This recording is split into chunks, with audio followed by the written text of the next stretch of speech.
Hello, greetings from Museo Camera, the Center for the Photographic Arts. It's been my great love for almost 40 years now, the art of photography, the science of image making, the endless possibilities that technological changes have brought and taken away from us. Many people of my generation who started as die-hard analog buffs have had a long and exciting journey, traversing from silver grains to storage devices, film rolls to memory cards, and formats measured in millimeters and described in megapixels. Today, I have a personal collection of 2000 plus antique cameras and other allied gadgets dating back to the 1860s, collected from over 100 countries. Coming from the background of photographic practice and being a collector and connoisseur of the vintage and early photography, in my quest and inquiry, I have been fascinated by the role of technology and the minimal and insignificant acknowledgement of the same in all the academic papers. I feel it can be safely attributed to the fact that very few academics have tried to understand the complexity of the photographic technology and have resorted to just commenting on the visible layer of the image, while the invisible layers have been relegated to a very inconsequential role. The image has so many layers, and some of the most interesting ones are buried in the processes of its creation. My work traverses across many formats and processes, from vintage to analog, from glass plates, egg albumen, cyanotypes, gum bichromate, and salt prints, to the best of megapixels, exploring the history of photography. The journey of this medium from silver grain to megapixel itself is a narrative waiting to be explored. Since the last few years, I have been immersed in the making of the museum, Museo Camera. It's an institution that celebrates the historicity of photography and its evolution. Today, the Museo Camera is reality, a space of 18,000 square feet spread over 0.75 acre of prime land in the heart of Gurugram, dedicated to photography. Museo Camera is an institution that celebrates photography in all its avatars, irrespective of genres. It is crucial to know about the evolution of photography, both in terms of technology as well as creativity, besides aesthetics. Technology continues to alter our visual experience and even shape our activities. Though the present digital avatar is very important, it is essential to contextualize it with the silver grain moments. Photography evolved with technological advances that changed the look of the image from one era to another. It's been a long journey for me, spanning 40 years of collecting artifacts, ephemera, while working as a practitioner. They mark some of the most critical moments in the history of photography. Last few years, I've been totally immersed in the making of the museum. This dream of mine has been made possible by active support of friends, colleagues, fellow photographers, and many more anonymous well-wishers. The entire museum interiors have been crowdfunded. I can proudly say that I have created one of the most unique and one of the most largest museums in Southeast Asia dedicated to photography. The story of photography can be safely attributed to camera obscura. Camera obscura was essentially a dark closed space in the shape of a box with hole on one side of it. In the middle of 16th century, an Italian scholar wrote an essay on how to use camera obscura to make the drawing process easier. He projected the image of people outside the camera obscura on the canvas inside of it and then traced. Painters like Vermeer created some of their most famous paintings using camera obscura. The masterpiece Girl with a Pearl by Vermeer was created with the help of camera obscura. There are many books available on this which actually go on to prove how he created his famous images. This is a prototype of camera obscura where actually people can trace and create images on tracing paper. Journey of photography from silver grains to megapixels. Silver was used in photography from the very start of the 19th century. In the year 1800, the British photographer Thomas Wedgwood used paper or white leather, treated it with silver to capture an image. Historically, photography has been developed through constant processes of adjustment and improvement by different inventors. I have seized the light, captured its flight. The famous words of Daguerre when he announced his process Daguerreotype to the world. It was Nicéphore Niepce who created the world's first image using bitumen of Judea and lavender oil. A Frenchman who actually created the world's first image. 19th August 1839, Louis Daguerre announced his invention to the world, the Daguerreotype. The French government took away the patent and gifted it to the mankind. Louis Daguerre was a painter, architect and theatre designer by training. He was dissatisfied with the limitations of his art and sought to create a realistic representation of nature. Daguerre evolved a process to create a latent, fixed image by 1836-37. This later came to be known as Daguerreotype. The image was produced on a silver-plated copper plate, polished to a mirror finish. The plate was made light-sensitive in a specialized light-proof box with iodine and bromine fumes. It was exposed in camera and developed over hot mercury vapor. The image was fixed in a sodium thiosulfide and then washed with distilled water. However, daguerreotypes required long exposure times.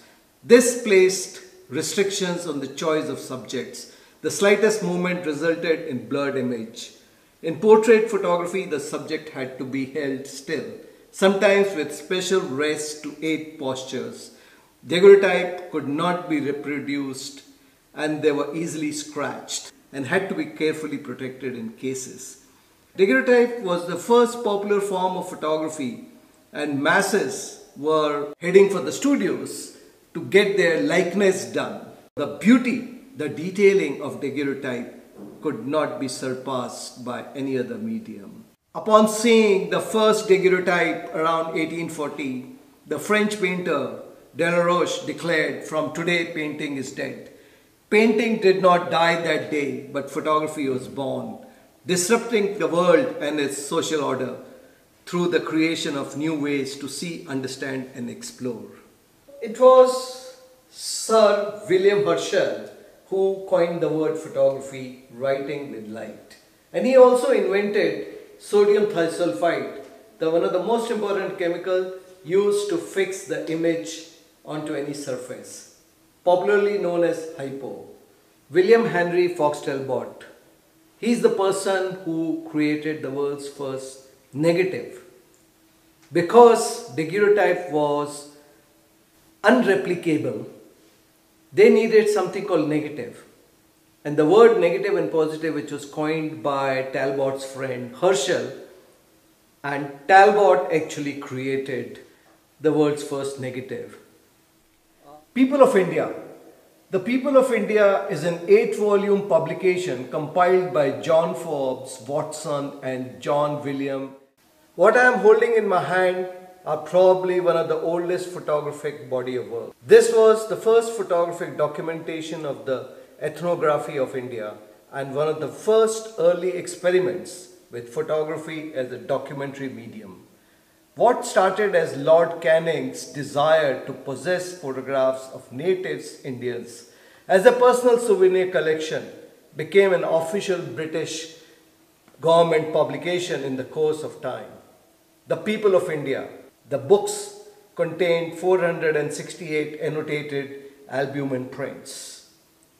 Only 200 sets were ever made. The project was commissioned under the patronage of Governor General Lord Canning and his wife Lady Canning, both of whom were great early patrons of photography in India. These photographs portray the people of many castes, culture, groups and occupation, posed individually and in groups. These images were created using wet plate collodion process, an early photography process which required photography material to be coated on glass plates, sensitized, developed within a span of 15 minutes, requiring a portable darkroom for use in the field. The low sensitivity, typically ISO 3, required minute-long exposures. Come, get your likeness done. This is how daguerreotypes were announced to the world. Daguerreotypes were unique, non-replicable, and with the introduction of carte de visites, visiting cards, in the late 1850s, photographic images could be produced cheaply, easily and distributed. Carte de visites were prints, usually albumin prints, affixed to a card, measuring about 6 by 10 centimeters. Carte de visites were mostly popular from the 1860s to 1890s. It also marked the growing relationship between the 19th century middle class and the photographic medium. The middle class, who could not afford painted portraits of theirs, families and their loved ones, turned to photography. Photographic portraits became so popular that by early 1850s, Parisian studios were producing more than 1 lakh images per year. One of the most important genres of photography and a driving force has been portraiture. With the coming of photography and the ease of obtaining a good image, it replaced painting. The style of these early works reflected the technical challenges associated with long exposure times and the painterly aesthetics of the time. Within few months of photography arriving in India, one of the earliest photographic studios in India was opened by Bourne and Shepherd in Kolkata. Studio was started by British photographers Samuel Bourne and Charles Shepherd, portrait photographers. Advances in photographic equipment and techniques gave photographers the ability to capture images with shorter exposure time and the making of portraits outside the studio. 19th century photographic studios relied on daylight for illumination. To keep exposures time to minimum, they had glass roofs and walls, movable blinds and curtains, and which allowed the photographer to control the amount of light besides the direction of light. So this timeline traces the history of photography, the major practitioners, inventions, right from 1827 when the first image was taken by Nicéphore Niepce in France, and it marks the various important photographers, events, inventions and art forms like pictorialism. So 1885, pictorialism, how things evolved, and lenses, aperture, shutters. Coming of Indian photography, Kulwant Roy started his photography in 1930s. Important photographers like Sunil Jana, Kishore Parekh. So we end in 2010 with the launching of Instagram. So one of the most important brands and iconic camera in the journey of photography is Kodak, which was actually manufactured by George Eastman, and who was actually a banker and photography was his hobby, and he made it into a passion, a business, and created some of the most iconic cameras. What does the word Kodak mean? The letter K was favorite of George Eastman, and he said that it seemed to be a strong, incisive sort of letter. He and his mother created the word Kodak, and when he was asked, what does it mean? He wrote to the British Patent Office explaining the name. He said, Kodak is not a foreign name or word.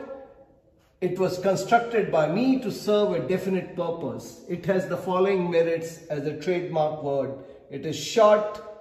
It is not capable of mispronunciation. And it does not resemble anything in the art and cannot be associated with anything in the art except the Kodak. One of the most iconic camera manufactured by Kodak was Kodak Brownie, a $1 camera which actually revolutionized photography, which made it so democratic. And the whole aim behind creation of Brownie was Eastman wanted it to be available to every household. Eastman revolutionized photography by making it so simple, by making it so easy, and making it available to the masses.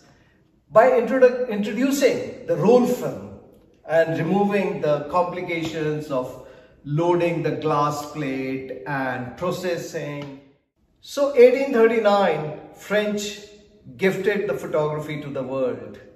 Subsequently, the English refined it, and post 1880s, Americans created a world's biggest market by creating a brand called Kodak. Graflex was one of the world's most popular press camera, studio camera, and it was a professional camera which was very versatile, which you could shoot on many formats. Roll film, sheet film. They had features which were way ahead of their time. So this company, which was an independent company, was actually acquired by Eastman under the Kodak umbrella. From 1901 onwards, all the photojournalism, explorations were documented using Graflex cameras. So Graflex were also known as speed graphics subsequently. Why? Because you could operate them much faster compared to a normal camera. So these are some of the iconic speed graphic cameras which were used by event photographers to shoot marriages and by photojournalists and documentary photographers. Zeiss Icon was another legendary camera. This is in fact my Zeiss Icon from 1970s, and this is how I started photography. 120mm camera with all the basic features on the lens. Everybody from my generation would know this camera, Agfa Click 3, which was one of the most popular cameras made in India, which used to cost I think around 300 rupees. 120mm roll, which used to give us 12 shots, and it had only 3 settings: shades, sun, and cloud. TLR stands for twin lens reflex, and twin lens reflex came before the SLRs, which is single lens reflex, and these were very popular. So there was one lens to see and there was another lens to take the picture. These cameras had a little bit of issue, which is an issue of parallax. What you actually saw through this lens, the seeing lens, was not exactly what you got on your frame.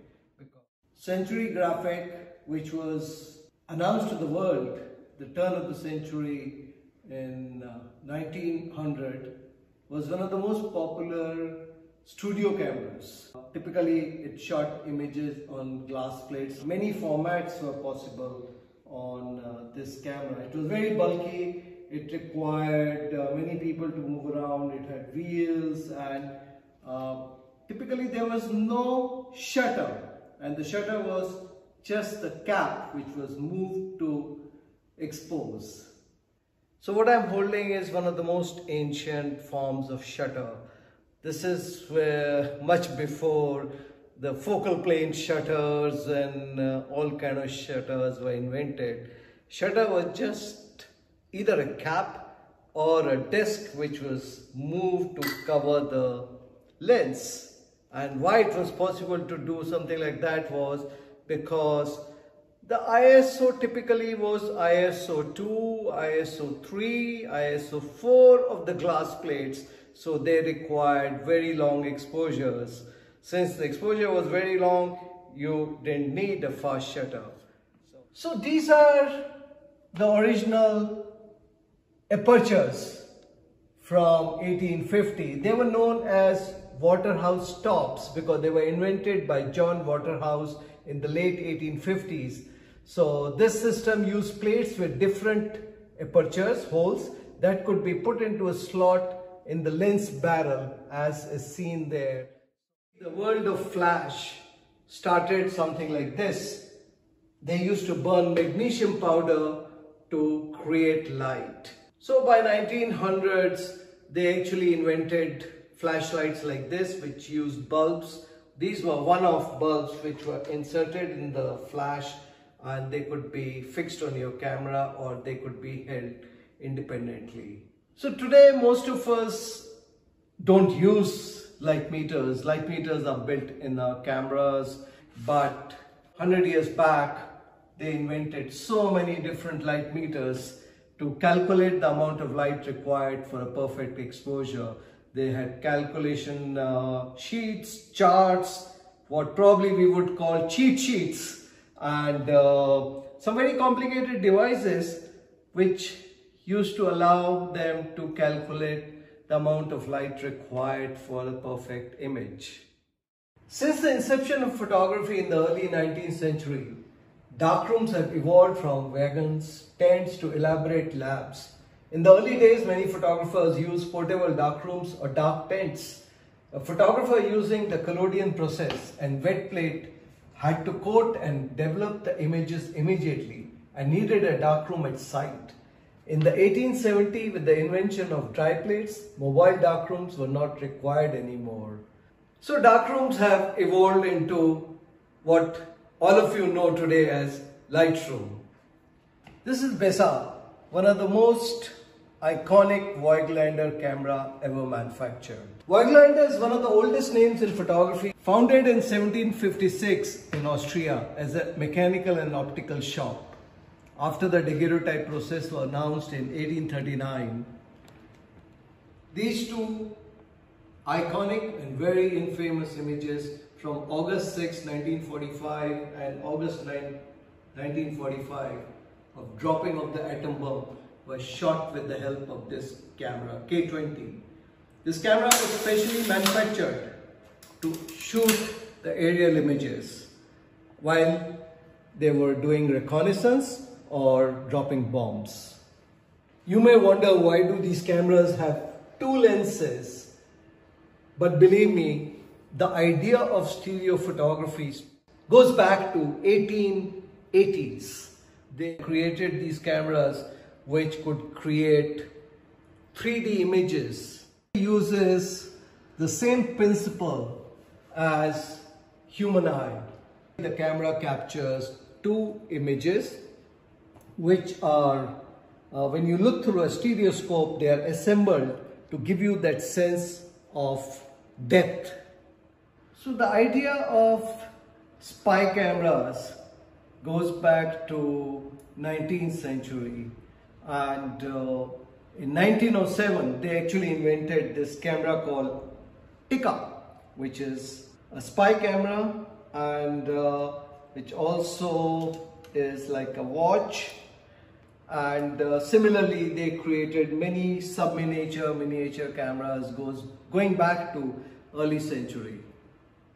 A very important camera which led to the decisive movement The word decisive moment, which was coined by Henri Cartier-Bresson, Bresson used this camera, and this was a very popular camera with all the street photographers, photojournalists. And why? Because it was very quiet. You could actually shoot very discreetly. It was tough. A lot of war photographers like Robert Capa used it to capture some of those iconic images, like the falling Spanish soldier. In 1947, Edwin Land created the world's first Polaroid camera, and the story of instant photography started. Today, of course, instant is in the form of pixels, but the story of photography carries on, and we have hundreds and hundreds of more cameras which trace the journey of photography. We look forward to seeing you at the Museo Camera soon.